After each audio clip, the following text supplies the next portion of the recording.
पत्थर के जिगर वालों गम में वो रवानी है, खुद राह बना लेगा बहता हुआ पानी है। नमस्कार, मैं जनमुक्ता श्रीओम गौतम। और जिस तरीके से संभल की घटना हुई थी उसके बाद तमाम प्रपंच किए गए थे, तमाम अफवाहें फैलाई गई थी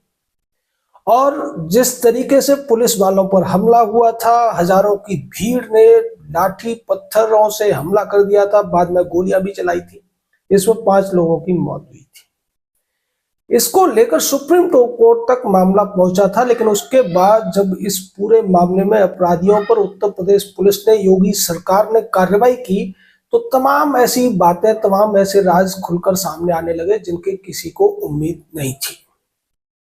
जिस बुलडोजर को पार्किंग में खड़ा करने की बात मीडिया में उड़ाई गई थी, कहा गया था कि सुप्रीम कोर्ट ने उस बुलडोजर को रुकवा दिया है, बुलडोजर पर ब्रेक लगा दिया है। उसी बुलडोजर का इस्तेमाल योगी आदित्यनाथ ने संभल में खूब किया है। अभी ताजा मामला यह है कि एक इसी तरीके के कब्जे को छुड़ाने गई पुलिस को एक घर के अंदर से, जो कि निश्चित तौर पर आप समझ गए होंगे ये उन्हीं लोगों के घर थे जिन्होंने कब्जे किए थे, जिन्होंने पत्थरबाजी की थी, जिनमें से लोग मारे गए थे। एक घर से एक पुराना मंदिर मिला है जो 46 साल से जिस पर ताला लटका हुआ। दरअसल पुलिस और पूरा का पूरा जो जिला प्रशासन है वो 30 से 35 करोड़ रुपए सालाना की जो बिजली चोरी हो रही थी उसके लिए तलाशी कर रहा था।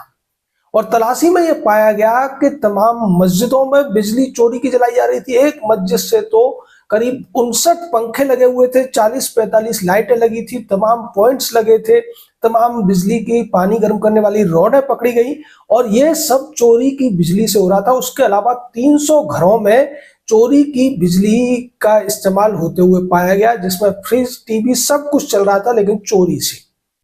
और इस पूरा जो नखासा इलाका है, इसमें ये खबर थी कि हर साल यहाँ पर 50% से ज्यादा लाइन लॉस होता है, यानी कि बिजली का जो खर्च जितना दिखता है उससे 2 गुना ज्यादा वहां पर बिजली चोरी के द्वारा जलाई जाती है। इसी दौरान जब एक घर में तलाशी ली गई तो वहां घर के अंदर एक मंदिर था और मंदिर पर ताला लगा हुआ था। और बाद में जब इतिहास खंगाला गया तो पता ये चला कि 1978 में जो संभल में दंगा हुआ था, ये जो इलाका है इस समय पूरी तरीके से मुस्लिम बहुल है, लेकिन उस समय यहाँ पर 40-50 हिंदू परिवार रहा करते थे, जिनमें से 26 लोगों को यहाँ मार दिया गया था। और उसके बाद तमाम लोग इस इलाके को खाली करके और छोड़ कर चले गए थे। तब से इस मंदिर को ताला लग गया था और उसके बाद कुछ लोगों ने इस मंदिर की जगह पर कब्जा कर लिया। इसका एक कुआं था, कुएं के ऊपर चबूतरा बनाकर उस पर कब्जा कर लिया गया, लेकिन प्रशासन ने बाद में उस चबूतरे को तोड़कर कुएं को निकाला, सफाई कराई गई तो कुआं निकला। और उसके अलावा जो पुलिस के बड़े अधिकारी थे उन्होंने मंदिर का ताला खोला और बाद में वो मंदिर की सफाई करते हुए भी नजर आए। उनका ये कहना है कि यह हजारों साल पुराना मंदिर हो सकता है और इसलिए इसके संरक्षण के लिए प्रशासन पूरी तरीके से सजग है। साथ ही साथ जिस तरीके से बिजली चोरी की घटनाएं यहाँ पकड़ी गई हैं, जिस तरीके से बिजली चोरी का एक बहुत बड़ा एक रैकेट आप कहें वो पकड़ा गया है, उससे साफ झलकता है कि किस तरीके से ये अपनी बहुलता के इलाके में तमाम तरीके के गैरकानूनी कामों को अंजाम देते हैं, जिसका अंदेशा बार बार लगाया जाता है कि जब भी कहीं पर ऐसे जो समुदाय विशेष की बहुलता हो जाती है, उनकी जनसंख्या बढ़ जाती है, तो वहां पर पुलिस भी जाने से डरती है। बिजली कंपनियां भी इस पूरे इलाके में छापा मारने से डरती थी, जबकि उनके पास खबरें ये होती थी कि इस इलाके में 25 से 30 करोड़ रुपए से ज्यादा की बिजली चोरी होती है। आप इसी से देख सकते हैं कि मस्जिद, जिसको ये खुदा का इबादत का स्थान कहते हैं, वहां भी चोरी की, यानी कि अवैध और अनैतिक रूप से बिजली जलाई जा रही थी। क्या इनका शरिया उसके लिए इजाजत देता है? क्या कोई ऐसा मजहब या रिलीजन है जो आपराधिक तत्वों के द्वारा आपराधिक तौर पर कोई चीज कमाई जाए उसके इस्तेमाल की इजाजत देता है? हमें जहां तक जानकारी है ऐसा शायद इस्लाम में भी नहीं है। उसके बावजूद ये लोग इस्लाम की बात करते हैं, शरिया की बात करते हैं, लेकिन बिजली चोरी की जलाते हैं, घरों में भी और मस्जिद में भी। अब इस पर जिला प्रशासन ने कार्रवाई की है, तमाम जगह पर बुलडोजर चले हैं, तमाम घरों से, तमाम दुकानों से। ऐसी एक दुकान से भी बुलडोजर चला था जिसके अंदर जो बिजली का खंभा था वो छुपा लिया गया था और जो गली की जमीन थी उस पर कब्जा कर लिया गया था। इसी तरीके से हमने आपको एक और वीडियो में बताया था कि किस तरीके से जो स्थानीय सांसद हैं जिया उर रहमान बर्क, जो कि शफीक उर रहमान बर्क के पोते हैं, उनके घर में भी तमाम अवैध निर्माण पाए गए हैं और इसको लेकर उनको प्रशासन की तरफ से 15 दिन का जो नोटिस की बात, जो गाइडलाइन बनाई गई थी बुलडोजर चलाने के लिए सुप्रीम कोर्ट द्वारा, उसके तहत दिया गया है और उनके घर पर भी अब 1-2 हफ्ते के भीतर ही बुलडोजर चलने वाला है।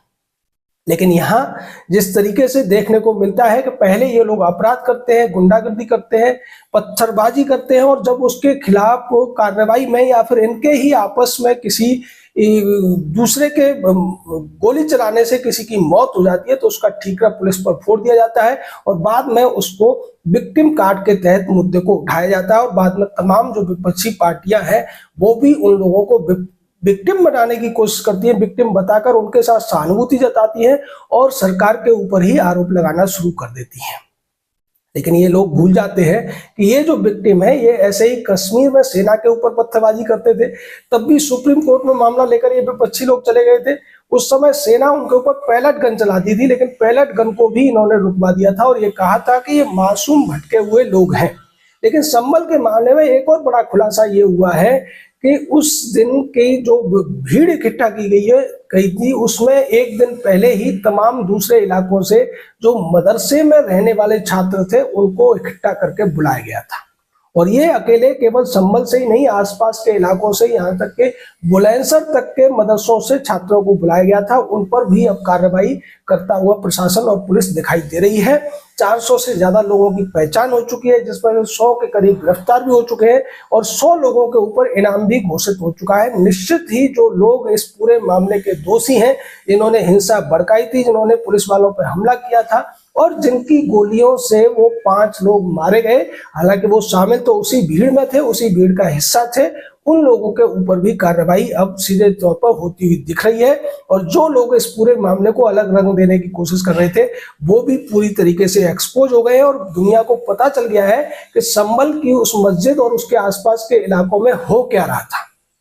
किस तरीके से अवैध कब्जे किए गए थे, किस तरीके से करोड़ों रुपए की बिजली चोरी हो रही थी, किस तरीके से वहां पर सड़क और आसपास के इलाके में जो मंदिर, कुएं वगैरह बने थे उनको भी कब्जा कर लिया था, बिजली के खंभों को तक को कब्जा कर लिया था। यानी ये जो पूरा इलाका था उसमें आप कह सकते हैं कि अपराध करने वाले लोगों की भरमार हो गई थी। लेकिन अब उनके ऊपर योगी सरकार जिस तरह से कार्रवाई कर रही है उससे पूरा विपक्ष बिलबिला रहा है और सड़क से लेकर संसद तक वो इसके लिए विक्टिम कार्ड खेलने की कोशिश कर रहे हैं। लेकिन इन लोगों की सच्चाई जिस तरीके से सामने आ रही है, अब वो विक्टिम कार्ड भी उनका फेल होता हुआ नजर आ रहा है और योगी का बुलडोजर तो रुकने का नाम ही नहीं ले रहा है और इसकी चपेट में अब जो स्थानीय सांसद है वो भी आ गया है और वो सारे अपराधी आ गए हैं जिन्होंने इस जगह पर और पूरे प्रदेश में माहौल खराब करने के लिए ये पूरी साजिश रची थी। जय हिंद, जय भारत।